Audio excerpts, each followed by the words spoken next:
आज हम बात करने वाले हैं भारत के महत्वाकांक्षी ग्रेट निकोबार मेगा प्रोजेक्ट की। हाल ही के दिनों में समाचार में ये काफी चर्चा में बना हुआ है। सरकार इसके बहुत ही पॉजिटिव साइड गिना रही है, जबकि विपक्ष इसके कुछ निगेटिव साइड गिना रहा है। तो हम समझने की कोशिश करते हैं आखिर ये प्रोजेक्ट है क्या, इसके क्या दूरगामी प्लस पॉइंट्स हैं और क्या इसके नुकसान हो सकते हैं। चलिए स्टार्ट करते हैं। भारत हिंद महासागर में अपनी सबसे बड़ी रणनीतिक चाल चलने जा रहा है।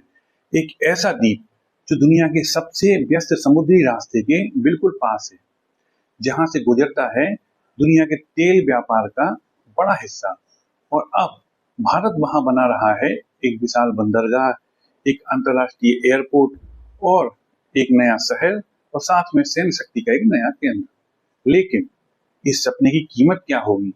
क्या लाखों पेड़ कटेंगे? क्या आदिवासी समुदाय खत्म हो जाएंगे? क्या यह परियोजना भारत को सुपर पावर बनाएगी या प्रकृति के लिए यह खतरा साबित हो सकती है? इस वीडियो में हम आगे चल के ये सब देखने वाले हैं। कृपया इस वीडियो पर बने रहें। सबसे पहले समझते हैं ग्रेट निकोबार आखिर है कहाँ। ग्रेट निकोबार अंडमान और निकोबार द्वीप समूह का सबसे दक्षिणी बड़ा द्वीप है। यही स्थित है भारत का अंतिम छोर इंदिरा पॉइंट। यह द्वीप मलक्का जलरम्लू मध्य के बेहद करीब है। मलक्का जलरम्लू मध्य यानी दुनिया का सबसे व्यस्त समुद्री रास्ता। हर साल लगभग 94,000 जहाज यहाँ से निकलते हैं। दुनिया के व्यापार का लगभग एक चौथाई हिस्सा और समुद्री तेल व्यापार का लगभग एक तिहाई हिस्सा, यानी जो देश इस क्षेत्र में मजबूत होगा उसकी समुद्री ताकत भी मजबूत होगी। अब समझते हैं भारत को इसकी जरूरत क्यों पड़ी।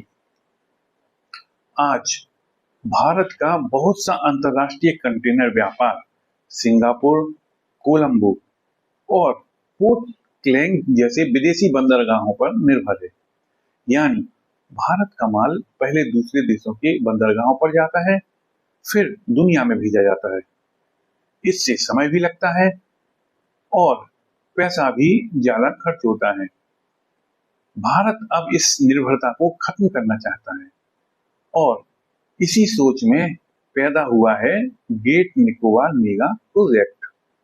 सरकार चाहती है कि भारत का अपना विशाल ट्रांसशिपमेंट पोर्ट बने और वहीं से दुनिया भर में माल भेजा जाए। यानी भारत हिंद महासागर का लॉजिस्टिक सुपर हब बनना चाहता है। अब इस परियोजना में बनेगा क्या क्या? तो पहला है विशाल ट्रांसशिपमेंट पोर्ट। सबसे बड़ा हिस्सा होगा गैलेथिसिया बे में बनने वाला इंटरनेशनल कंटेनर ट्रांसशिपमेंट टर्मिनल। यह बंदरगाह इतना बड़ा होगा कि यहाँ दुनिया के सबसे विशाल कंटेनर जहाज आ सकेंगे। अनुमान है कि यह हर साल लगभग 14 मिलियन कंटेनरों को संभाल सकेगा, जो कि बहुत ही बड़ी अमाउंट है। यदि ऐसा हुआ तो भारत समुद्री व्यापार में बहुत आगे निकल सकता है। यहाँ एक ग्रीन फील्ड इंटरनेशनल एयरपोर्ट भी बनेगा। लेकिन खास बात यह है कि यह सिर्फ नागरिकों के लिए नहीं होगा, बल्कि सेना भी इसका उपयोग कर सकेगी। यानी जरूरत पड़ने पर लड़ाकू विमान, सैन्य ऑपरेशंस और निगरानी गतिविधियां भी यहाँ से संचालित हो सकेंगी। तीसरा है नया आधुनिक शहर। सरकार यहाँ एक टाउनशिपमेंट भी बनाना चाहती है, जहाँ लगभग 65,000 लोग भी रह सकेंगे। इसमें होंगे घर, होटल, पर्यटन केंद्र, अस्पताल, लॉजिस्टिक हब, रक्षा सुविधाएं, यानी समुद्रों के बीचों बीच एक नया आधुनिक भारतीय शहर। देखकर तो ऐसा लग रहा है कि मैं भी यहाँ बस जाऊं। चौथा है बिजली संयंत्र। पूरे क्षेत्र को बिजली देने के लिए 450 मेगावाट का गैस और सौर ऊर्जा संयंत्र भी बनाया जाएगा। और भारत को इसका क्या फायदा होने वाला है? तो सबसे महत्वपूर्ण है व्यापारिक फायदा। भारत का सपना है कि वह सिर्फ जमीन पर नहीं बल्कि समुद्र में भी महाशक्ति बने। ग्रेट निकोबार प्रोजेक्ट भारत को वैश्विक सप्लाई चेन में बड़ी ताकत बना सकता है। विदेशी बंदरगाहों पर भारत की निर्भरता कम होगी, समय और लागत दोनों की काफी बचत होगी, सैन्य फायदा होगा। लेकिन असली कहानी सिर्फ व्यापार नहीं बल्कि सुरक्षा है, क्योंकि चीन लगातार हिंद महासागर में अपनी मौजूदगी बढ़ा रहा है। चीन का स्ट्रिंग ऑफ पर्ल्स मॉडल यानी अलग अलग बंदरगाहों के जरिए समुद्री प्रभाव बढ़ाना भारत के लिए एक चिंता का विषय रहा है। ऐसे में ग्रेट निकोबार प्रोजेक्ट भारत के लिए समुद्र में एक विशाल चौकी बन सकता है। मलक्का जल मध्य पर नजर भी रखी जा सकती है, क्योंकि दुनिया का एक बहुत बड़ा व्यापार यहीं से होता है और चीन का एक बड़ा तेल आयात भी मलक्का जल मध्य से होता है और ग्रेट निकोबार इस रास्ते के बेहद करीब है। यानी भारत यहाँ से समुद्री गतिविधियों पर बेहद निगरानी रख सकता है। हिंद प्रशांत महासागर में रणनीति। आज अमेरिका, जापान, ऑस्ट्रेलिया और भारत हिंद प्रशांत क्षेत्र में चीन के प्रभाव को संतुलित करने की कोशिश कर रहे हैं। ऐसे ग्रेट निकोबार प्रोजेक्ट भारत की रणनीतिक ताकत को कई गुना बढ़ा सकता है। और जब इतने फायदे हैं तो इस पर इतना विवाद क्यों हो रहा है? अब आते हैं सबसे बड़े सवाल पर। क्या विकास की यह कीमत बहुत भारी होगी? जंगलों की कटाई।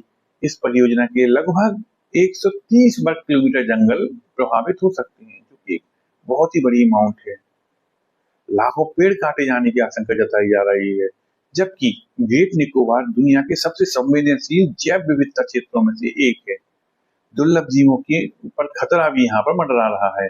यहाँ पाए जाने वाले लेदरबैक कछुए, निकोबार मेगापोड पक्षी, दुर्लभ तटीय वन, प्रभाल भित्तियां और गैलेथिया बे लेदरबैक कछुओं के अंडे देने का महत्वपूर्ण क्षेत्र माना जाता है। पर्यावरणविदों का कहना है कि भारी निर्माण कार्य से इनका अस्तित्व खतरे में आ सकता है। अब आदिवासी समुदायों की भी कुछ चिंता है। ग्रेट निकोबार में सोम्पेन जनजाति रहती है। यह बेहद सीमित बाहरी संपर्क वाले आदिवासी समुदाय हैं।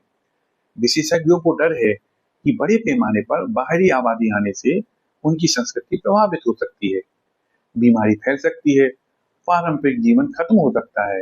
एक और बड़ी चिंता है, यह इलाका भूकंपीय रूप से बेहद संवेदनशील है। 2004 की विनाशकारी सुनामी में निकोबार क्षेत्र को बुरी तरह प्रभावित किया था। अब ऐसे में सवाल उठता है कि क्या इतने बड़े शहर और बंदरगाह यहाँ सुरक्षित रह पाएंगे?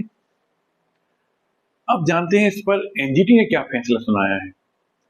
पर्यावरण संबंधी विरोधों के बावजूद 16 फरवरी 2026 को राष्ट्रीय हरित न्यायाधिकरण यानी नेशनल ग्रीन ट्रिब्यूनल ने इस परियोजना को मंजूरी दे दी है। एनजीटी ने कहा कि यह परियोजना भारत की रक्षा और हिंद प्रशांत रणनीति के लिए बेहद महत्वपूर्ण है। साथ ही अदालत ने यह भी कहा है कि पर्यावरण सुरक्षा और आदिवासी संरक्षण के लिए शर्तों का पालन किया जाना चाहिए।